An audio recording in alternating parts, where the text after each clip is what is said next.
Hello and welcome to the Pet Healer Podcast. We have a very special episode. We have a very nice guest. Our guest today is Suzana Gartner, and she is an animal activist, an author of the book A Voice for Animals. And she is a legal expert. She's a lawyer, and she's dedicated her life to advance the cause of the animals.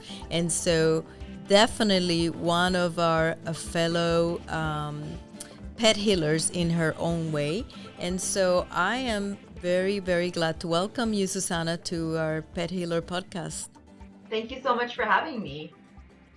Yes. And so, first of all, I wanted to know a little bit more about your plant based lifestyle and your vegan lifestyle. As you know, or we were talking before the show started, I have been vegan for a long time. I think I'm living a non violent um, lifestyle. It's actually helped me become a better, more efficient healer, and that's obviously my belief, and it just has changed completely my outlook on life, my perspective, and a lot of the decision making in my life is related to how I impact the planet and the other animals in it. And so I just wanted to know, as a lawyer for animals and for the benefit of many of the laws and companion farm and working animals, how is being vegan kind of like has been the block that kind of joins all of this, I guess, outlook that you have in your profession as a lawyer? So, my journey into veganism, and by the way, I'm just so happy and grateful to hear that you are also a vegan. So, that's wonderful, wonderful. Good for you. So, as you know, it's good for the planet, it's good for your health, and it's wonderful for the animals, and our animal friends definitely benefit from it. In terms of my own journey as a lawyer, so as an animal rights lawyer, it was a while before I learned about all the problems, right, with animal products, consuming meat and dairy. And I was a vegetarian for a long time. Most of us do start with becoming vegetarian, and that's okay. And then I started to learn about the dairy industry, and that became a big turn off, if I can say. And slowly, I started to try plant based foods and incorporate vegan foods into my diet. And the more I learned, the more interested I became, the more I wanted to go further and try to incorporate it fully into my lifestyle. Yeah. And I see that you also are very open and willing to speak about the benefits of becoming vegan and the benefits. So, how do you incorporate that in your platform as an author, speaker? So, you speak on these topics as well, right? As, just becoming and just incorporating and embracing this kind of like cruelty free lifestyle, right? So I mean, it seems all encompassing. So it goes with being an animal advocate, being an animal activist, and so it just again organically happened. I started out as a pet lawyer, if I can be completely frank in terms of my journey. And then I became aware of other issues affecting other animal species, farm animals, wild animals, the environment. And so it became easy for me to start talking about those topics. And I also noticed, which was really cool, is I noticed that people were getting more interested. And the idea of trying to incorporate more plant based foods into people's diets as more medical literature has come out is easier now than ever. Yeah, I agree, and it's hopefully there's a trend that hopefully is like the turning tide. That you're not popular for a while, but now it's becoming a little bit more trendy to care, and so I hate to say it, but it is the truth. It's kind of like a trend. I hope that sticks, and I hope that more young people embrace it and keep it. But another one of the big things that I see that you've been involved with is with those breed discrimination laws that are popping up in different cities. What is your stance on that, and on those laws? And do you feel like they are benefiting, they are not benefiting? What's your stance on that? Yeah, that's a great question. So I would say that that again, thankfully, as more people are becoming aware of healthier lifestyle choices and learning more about becoming a good pet parent, we are really turning the tide in terms of discrimination against certain breeds of dogs, for example. And so, as people become more aware, they are approaching their politicians and they're wanting to repeal these laws. So certain states do unfortunately discriminate against breeds such as pit bulls. And I believe personally that that is unfortunate. As you probably know even better than me, it's really about responsible pet parenting, right? In my book, I talk about guardianship as opposed to ownership, even though we do own our animals, of course, right? Animals are possessions in most states in the law. That is changing, and so we're coming to understand that, I mean, every dog can bite. Um, Big Absolutely. dogs, of course, can bite more severely. The truth is, though, is that it does come down to responsible pet parenting, having training, taking the time. The time is the most important to care for your pet and the right fit. So in general, I don't agree with the pet discrimination laws, the breed-specific legislation, and I think in time it'll get repealed in most places. I think so because a Chihuahua can be a really big biter, and in most subdivisions and everything they have weight discrimination for pets, so they have to be under 15 pounds or under 30 pounds, and so we get a little bit of little cute yappy dogs that can bite some ankles. They might not do as comparable damage as a pit bull can do, obviously, but so I would like to add that it's just not just pet parents, but the breeding situation, the overpopulation and the backyard breeding. I think is the two main contributors to these bite attacks and the propagation of a bad genetic pool of these dogs that have been 2 3 generations tied up to the tree and abused. And so fear and trauma begets fear and trauma. And so I feel that if we become more strict enforcing the cruelty laws that we have, because a lot of the places I notice, have you noticed that as a lawyer, as an observer, as a veterinarian, I see that we do have the laws, they just don't get enforced. What do you think about that?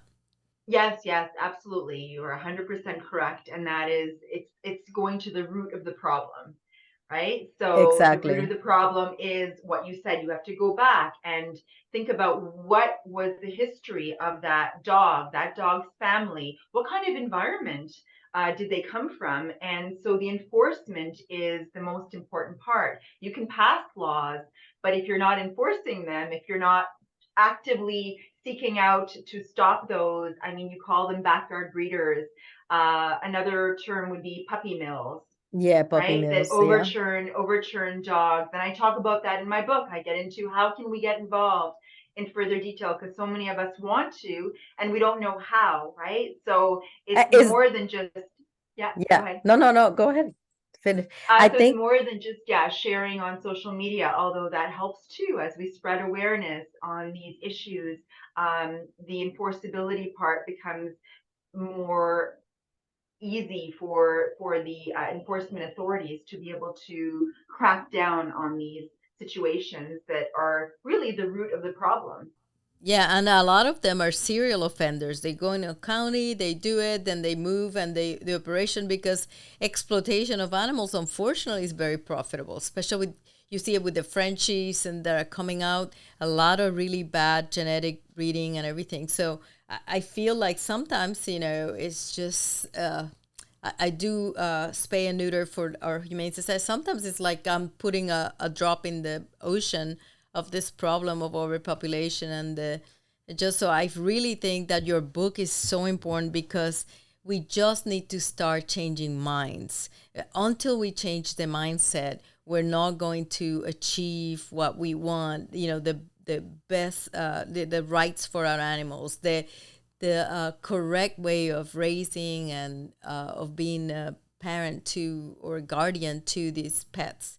And so, is that what motivated you to write your book? Because I know for me, my book that I wrote on integrative medicine was basically a response to all the questions that I get day in, day out, or emails and everything. And I figure if I put it all in one little packet, then maybe it'll be easier to explain and to send. So how about what was the birth of your book? Where does it came from, the inspiration? Oh, thank you so much for asking that. I really appreciate it. It's so like you, I can say that what I do is from my heart. I love it. It's my passion. And if I go back to why I started it, originally the idea of the book actually came about after my beautiful Pomeranian dog passed away. He was my best friend, my baby, had him before I had children. And when he passed away, I wanted to fill that void and I became more active in the animal shelter system. Oh, And as a volunteer, I became aware of all those issues that were happening, which people didn't know about. For example, the euthanasia rates were just really shocking to learn, and the idea of dumping animals, yes. people's problems shelters were taking in, and I just felt so helpless, but decided to turn it into a book and started writing about companion animals. And that's what I had thought the book would be about: shelter animals, how to help. I mean, the simple one would be adopt, don't shop, of course, right? So Yes. get your pets from shelters and rescues. Please don't support, I say unethical breeders. I realize there are breeders that do care, love animals very much. The unethical ones, the ones we're talking about, the puppy mills, right? Those backyard breeders. And then it just started flowing into a book, and then I just couldn't stop writing. Well, I'm so happy you did, because the shelters get filled. So you were a volunteer at a shelter. So I've been in the board of directors of our local humane society for 28 years, and I'm telling you, yes, and I'm telling you, there's seasons. So the seasons are characterized where either, like right now we're in kitten season. The summer is kitten season, and so we get the shelter is flooded with baby kittens and pregnant cats and everything. So we are the trap neuter release programs are in full speed right now in the summer. But one of the things that we see is that when people either get a baby or they want to move or they get divorced, especially when they get divorced, they the pet suffers. And it's just not this, if there's children involved, they suffer obviously, but the pets that are involved suffer. And I see that in your book you kind of like addressing that. So what would be what's your perspective on the pet disputes where the divorce proceedings are not even, they're all askew because of the pet, custody of the pets. And those are the good cases, because some of them they just dump them on the shelter. So what do you think? Tell us your view on that. So that's another great question, and very important, very important. So I'm really pleased that you're bringing that to the viewers' attention. So as we know, pets in general are considered property, and that's the historic view. Personal possessions, no different than cars, than our piece of furniture. Um, I'm pleased to share with you that that view is slowly changing, and I do talk about that a little bit in the book. For example, if we go internationally, Spain, a country, has recognized pets as more than property, and their interests are being considered in divorce cases. So what that means is that a judge would not necessarily rule that one party would have full possession of their dog. In the US, states such as California, Hawaii, I believe Ohio as well, have passed legislation that looks at pets' best interests. So similar to a child in divorce cases. So that pets' interests, what that means is their well-being is being considered. And that's so exciting and Yes. really an evolving view of pets and their needs. So hopefully that changes this shelter system in terms of having to take these pets if the parties can't come to a resolution. My situation is a little bit different because I'm also a mediator. Oh. And yeah, and I try to stay out of the court system, although I recognize and fully support these wonderful changes. If parties can resolve these disputes out of court, I think it's preferable. So if unfortunately the party is separating and they both want to have possession of Fido, well, can they come up with an agreement that would be suitable to both of them, but also look into the best interest of their pet?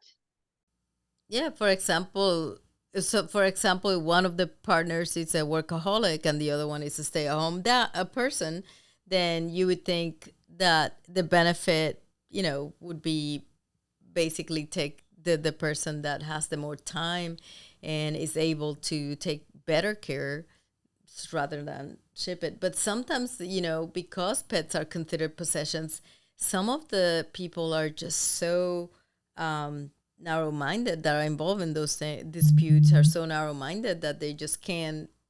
They want to win. They just want to win. They want to have. They want to possess. And it's sad, right? I bet you see. I bet you say your share of sad cases.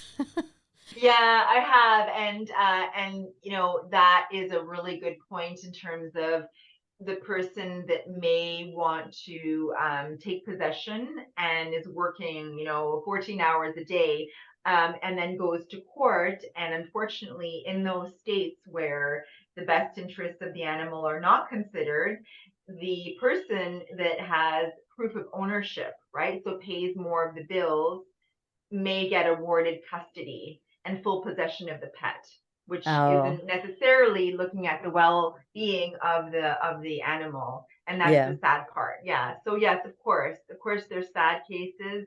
I try to focus on the positive. Looks Yes. like you're like that too. I Yeah. I really do, and that's what keeps me going because there are so many exciting things, and I touch on it in my book, like animal testing being banned, animal abuse legislation is being passed constantly now. And so there's so many exciting things that I try to focus on that.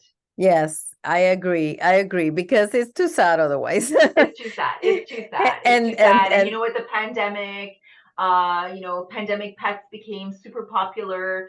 Unfortunately, what I saw, again, I'm also an executive director of a humane society in Canada, and the situation became worse, as you probably know, after the pandemic when people started going to work returning them. and returning them like so often, and also buying them online, buying them for breeders, not going to shelters, and so the system now is flooded. So I Yeah. always like to tell people one of the best things that you can do is to adopt an animal. Yes, absolutely. As simple as that, from a shelter or rescue. And they say, oh, really? But I want to do more. That is helping to give another animal a temporary home. And I also say, if you can't adopt, a lot of people don't know that they can foster. Yes, yes, pound on that because you're talking about that in your book. So let me know about that because that I know the fostering system has helped our humane society was very limited in space for a while, and so that expanded the ability to provide for pets that were in transition, like you say, in disputes or people were dumping them up after a pandemic, but the network that they have established during the pandemic with foster homes really have been invaluable for our local humane society. So explain, because I know you touch on that in your book, so let's just talk about that a little bit, and especially in your humane society.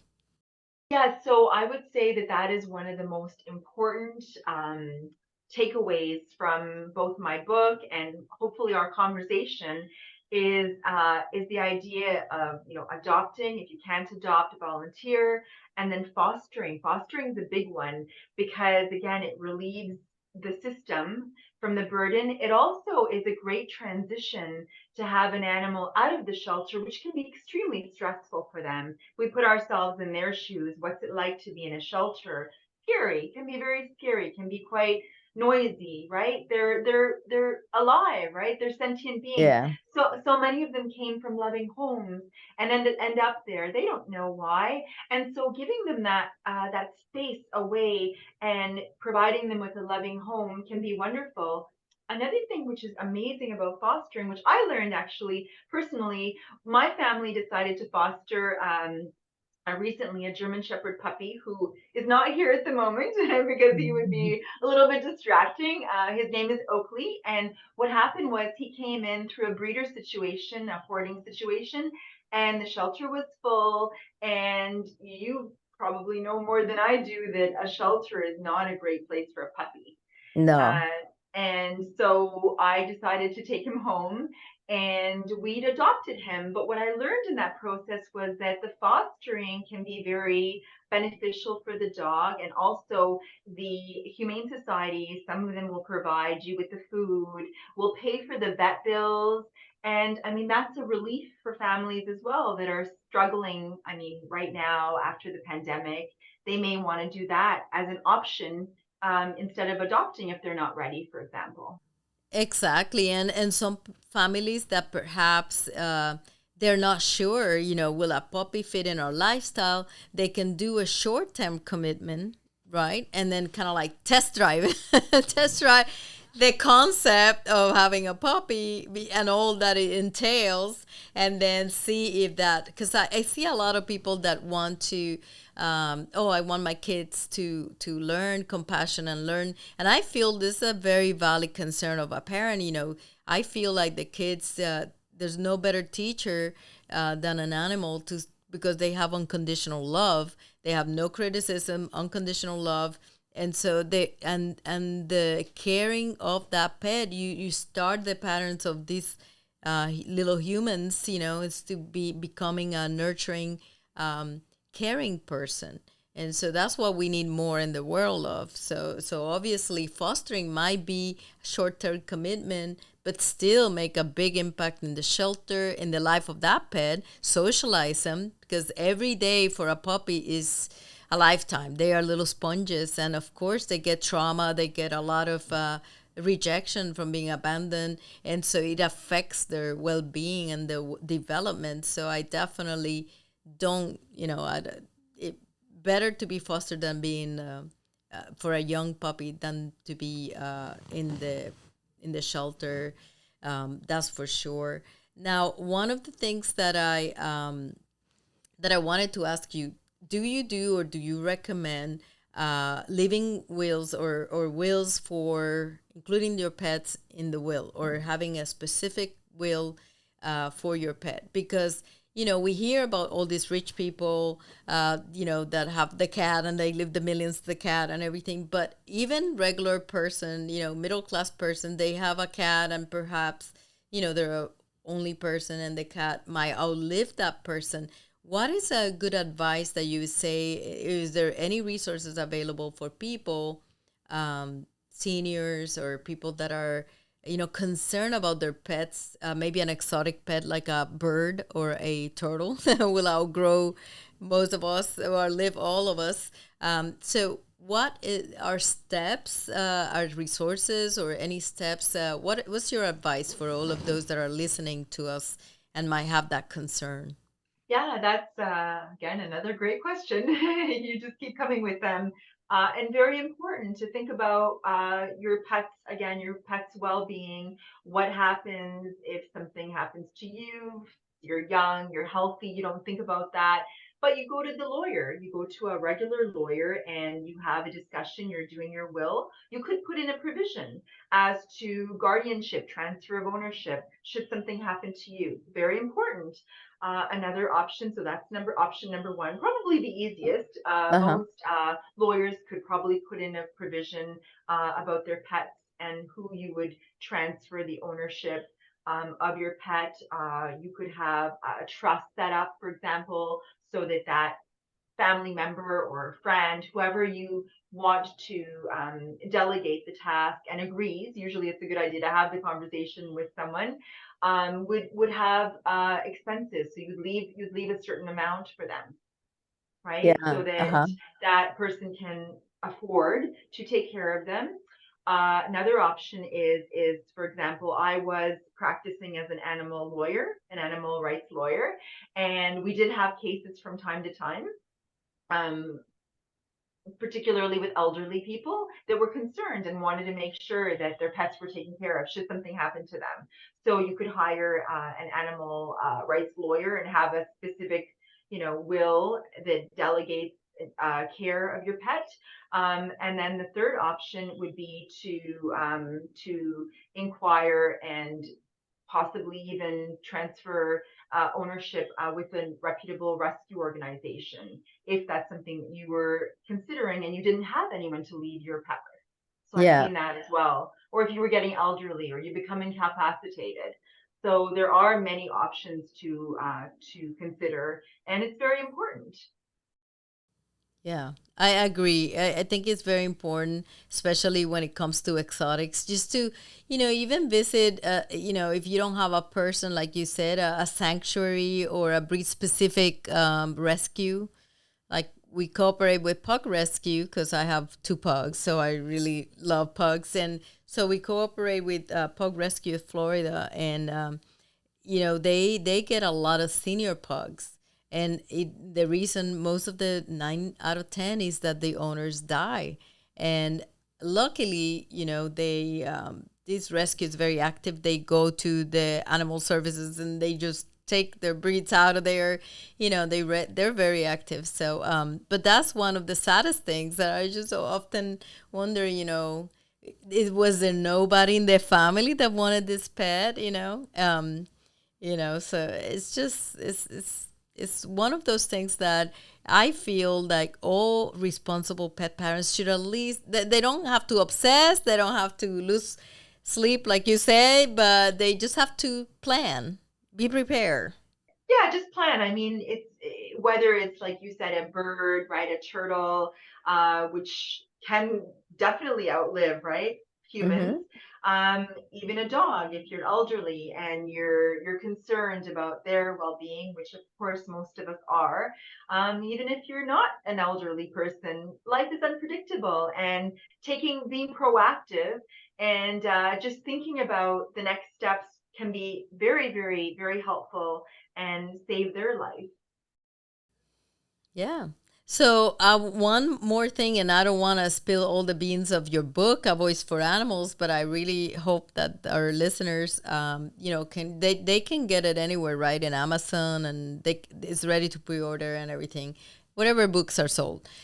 So, okay, A Voice for Animals, Suzana Gartner. So, and I know that you do some tips on all of those interested in getting into animal advocacy. Could you at least share one or two like main tips for to me it would probably be vegan, because that would be speaking, doing, right? Is living your conviction, right? Living your ethics is becoming vegan, or let's just say plant-based for those that have a negative connotation for the term vegan, but becoming plant-based, or would be for me the best. But what are a couple of tips on, like, what if you're like upset about the way animal testing is, or the way that the farm animals are treated, or what are just maybe one or two tips on how to become involved in the movement, how to be effective?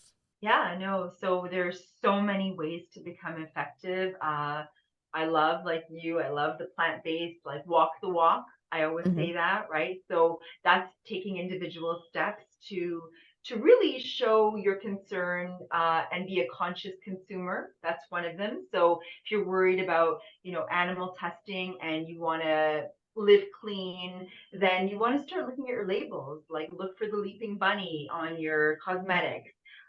Do some research. It's pretty easy nowadays, and it's just so accessible to all of us. And you can feel good individually. I go back to adopting. I always say that that's a big one. Fostering, like we discussed. And then from a more collective Yeah. perspective, I would say that becoming an advocate and activist are two really great moves that you can take. Again, both individually or collectively. There's so many wonderful animal rights organizations that I list in my book on basically all species of animals. So, like you love pugs, um, I love dogs and cats and all, all animals. And there are organizations that also deal with wildlife, farm animals. And so you can contact them. You can become a volunteer. You Yeah. can even make your living like I did, which was amazing. So I became an animal rights lawyer, which I didn't think was even possible at the time. That was a decade ago. And you can make effective changes by advocating for animals, speaking up for them. You can start petitions. You can Yes. share stories of animals. I find that that can be quite impactful. So I always say, teach, don't preach, right? We don't want Yes. to start telling everyone, oh, you need to become a vegan. People shut down sometimes, right? Yeah. So, hey, why don't you try Meatless Mondays? What do you think of that? Yes. How about trying to incorporate more plant-based foods? All those things are making a difference, a big difference for animals. Yeah. So definitely volunteer. So it begins with you, be the change in the world, right? And so what sometimes we think in the, well, I have to be a millionaire to affect change, but just one life that you change by fostering, by adopting, by sharing the picture in your social media so that it can get a home and can get adopted. Supporting your local shelter, supporting an organization that you align your values with, that are animal advocates. Something like that is seems like very small, but like you said, it's like if we all add up, the collective, it becomes a very powerful movement. So I am so delighted to have you over, Suzana, and I'm really, really happy that we got to meet and we got to share in the Pet Healer podcast. And I really hope that the Voice for Animals goes to number one, because it needs to. It needs to be a bestseller, because there's so many animals that would be so happy to know that the humans are becoming a little bit more kinder and more compassionate, and they would be more caring towards them. Thank you so much for being with us today. Thank you. Thank you so much. And I love the work that you do, Dr. Vargas. It's amazing. And you're spreading the love and compassion for animals through your work. Thank you, thank you. And that's it. Remember, guys, subscribe, hit the little bell button, and you'll listen to our next podcast. And until next episode, stay well.